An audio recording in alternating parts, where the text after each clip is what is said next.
Can I tell you a secret? Hey y'all, welcome to Unbottled Secrets, the podcast where my truth becomes your entertainment. I'm Fakira. Y'all, since the last episode, I have been definitely going through some things. When I say my edges has been snatched, they have been snatched. It has been a lot.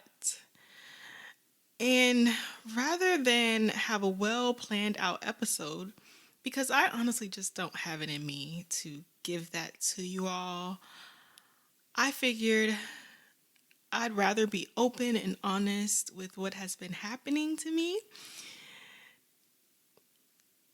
So if venting and rambling and a little bit of TMI is your thing, please keep listening. But before we get into all of that, we got to set the atmosphere with a Bible verse. Today's verse is taken from Ecclesiastes chapter 11, verses 4 through 5. And sidebar, I usually read from the NIV version, but the easy to read version blessed me when I read this verse. So I definitely wanted to share this with you all in hopes that you get blessed as well. It states, "But there are some things you cannot be sure of. You must take a chance. If you wait for perfect weather, you will never plant your seeds. If you are afraid that every cloud will bring rain, you will never harvest your crops. You don't know where the wind blows, and you don't know how a baby grows in its mother's womb. In that same way, you don't know what God will do, and He makes everything happen." My God, today.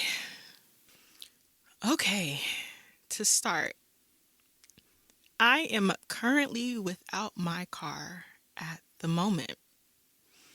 You know, the one that was the main topic of my Favorite Ain't Fair episode. Yeah, that one. Onyx is in the shop. There was an incident involving my apartment gate and my car, so she's under construction until further notice. But can I say, I sound so calm right now, but in that moment when the gate was scraping the paint off of my car and ripping apart the little panel underneath the door, I was distraught. Like, crushed, crying, couldn't eat, just in my whole feels. Because this car that I worked so hard for, saved for, prayed for, fasted for, was blemished. And it wasn't just a regular blemish, I could do a little scratch, but it was dents, it was scrapes, it was the panel lifting, it was noticeable. It was the first new car I've ever owned.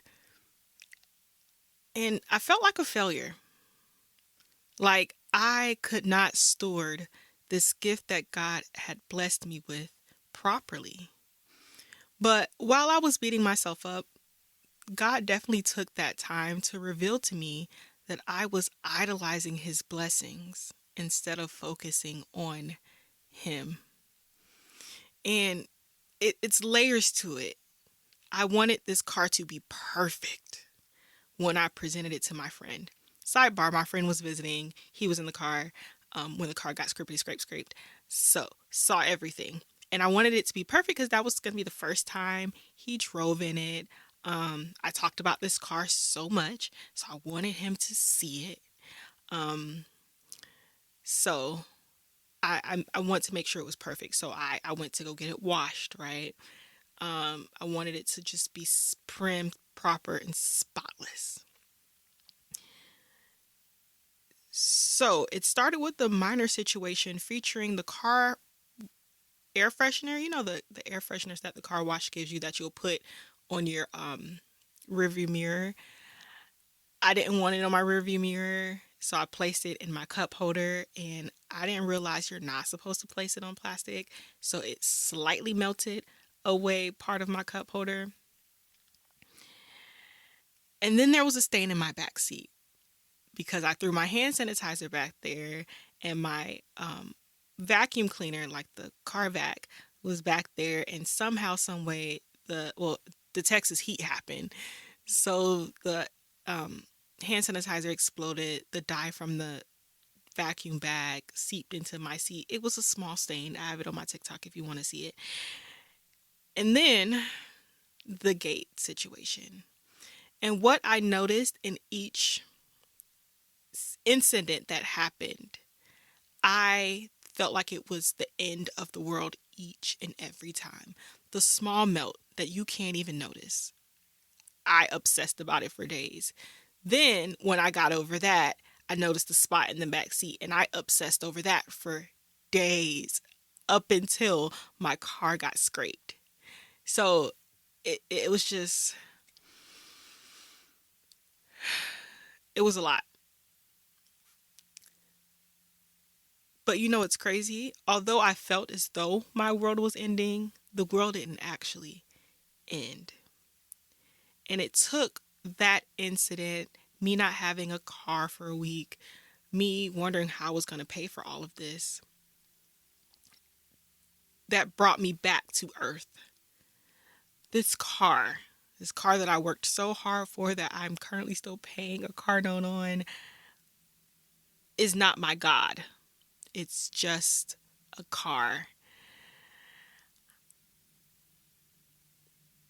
And thanks to God and amazing insurance, the damages are covered. I only have to pay the deductible.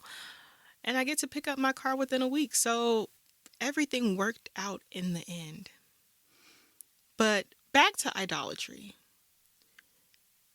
One thing I'm noticing is that we fail to realize that God is a jealous God, or it might be something that we put in the back of our heads. But let me bring it back to the forefront. God is a jealous God. And no matter what it is, under no circumstance should we be in love with the creations more than the creator.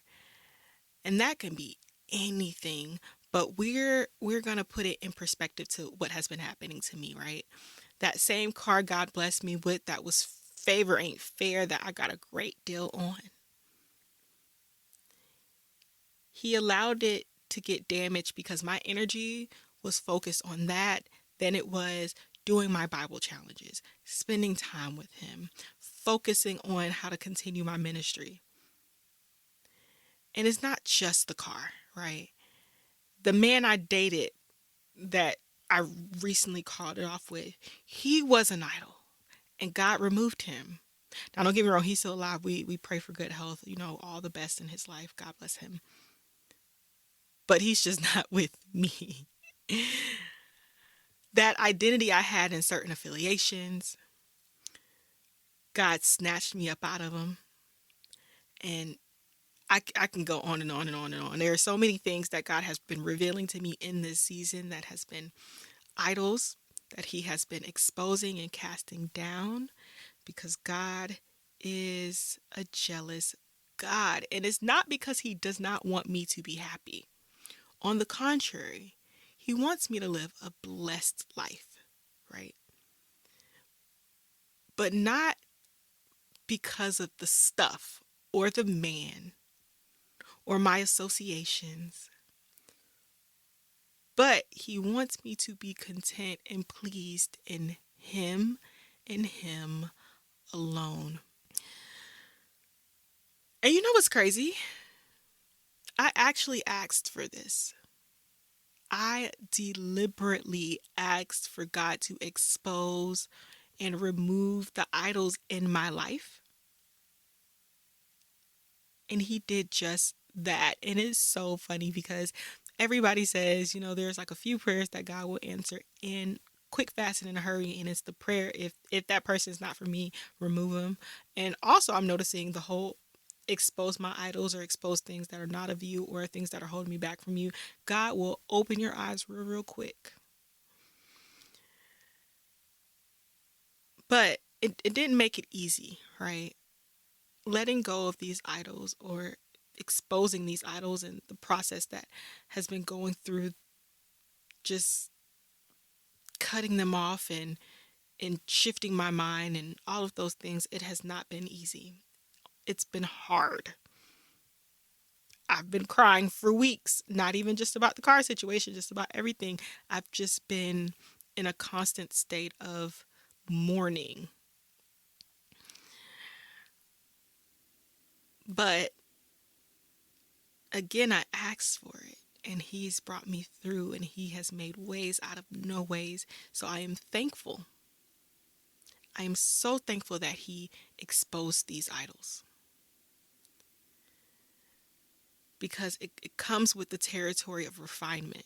And that means I am on this journey, I'm on this path, and it only gets better from him, better from here.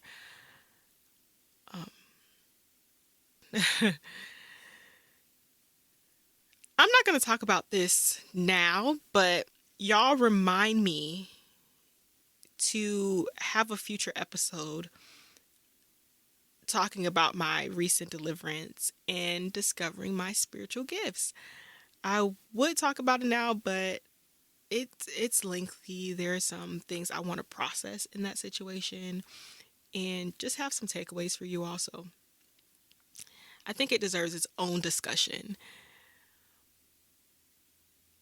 I tell you, that was a moment that will be forever etched in my mind. So I can't wait to tell you all about it. Okay, so on to some exciting news. After 4 failed attempts, I am going back to YouTube. Of course, it'll be under the name Unbottled Secrets because I'm a brand at this point and this name will be used until I can't use it no more. I currently only have 18 subscribers, so if you could help me out and subscribe to the channel, that will be amazing.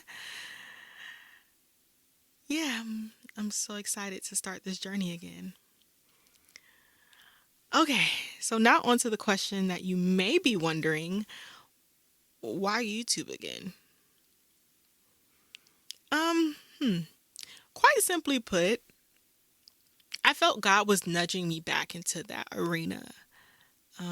There was a certain there were certain podcast episodes that I wanted to do that I thought would be best suited as video content. For example, I wanted to do an episode on God calling me to dress more modestly, and I just felt like that would be better as a video than as an audio podcast.